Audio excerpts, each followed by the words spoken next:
కృష్ణప్రసాద్ గగన్ శారదను వెతుక్కుంటూ శారద వాళ్ళ ఇంటికి వస్తాడు. శారద వాళ్ళ ఇంటికి వచ్చిన తర్వాత గగన్ శారద ఎక్కడున్నారు అని ఇంట్లోకి వచ్చి అంతా వెతుకుతూ ఉండేసరికి గగన్ రూమ్లో శారద కూర్చొని, నా కొడుకు ఇప్పుడు ఇలా వాడి రూమ్ని ఇలా చూస్తే మాత్రం ఏంటమ్మా నా రూమ్ని ఇలా చిందరవందరగా చేసేసావని నన్ను అంటూ ఉంటాడు.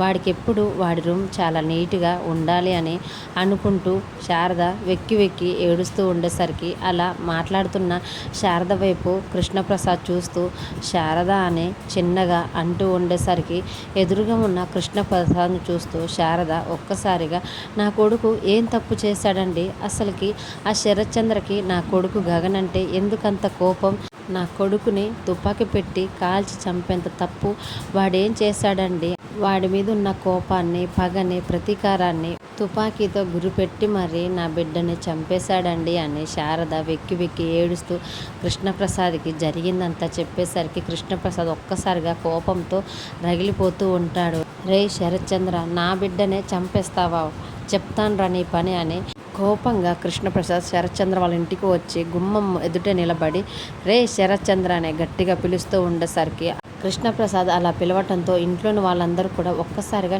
షాక్ అవుతారు. భూమి ఉలికిపడి ఒక్కసారిగా మావయ్య అని అంటూ ఉండేసరికి కోపంలో ఉన్న కృష్ణప్రసాద్ మాత్రం ఎదురుగా ఉన్న శరత్చంద్రను చూస్తూ, నీకు ఎంత ధైర్యం ఉంటే నా కొడుకునే కాల్చి చంపేస్తావని తన దగ్గర ఉన్న గన్నే శరత్చంద్ర వైపు గురిపెడుతూ ఉంటాడు. అదంతా చూసి మీరా అయ్యో అని అంటూ ఉంటుంటే చెర్రి మాత్రం, నాన్న మీరేం చేస్తున్నారో మీకేమైనా అర్థమవుతుందా అని కృష్ణప్రసాద్తో అంటూ ఉంటాడు. భూమి కూడా కృష్ణప్రసాద్కి నచ్చ చెప్పే ప్రయత్నం చేస్తుండేసరికి కోపంలో ఉన్న కృష్ణప్రసాద్ మాత్రం, నా కొడుకుని నాకు కాకుండా చేస్తావు, నిన్నింకా బ్రతకనివ్వనని చెప్తూ తన చేతిలో ఉన్న రివాల్వర్తో ఒక్కసారిగా శరత్చంద్రని షూట్ చేయడంతో శరత్చంద్ర అక్కడికక్కడే పడిపోతాడు. అదంతా చూస్తూ చెర్రి మీరా భూమి ఒక్కసారిగా షాక్ అయితే భూమి మాత్రం తన తండ్రి కింద పడిపోయేసరికి ఒక్కసారిగా కుప్పకూలిపోతుంది.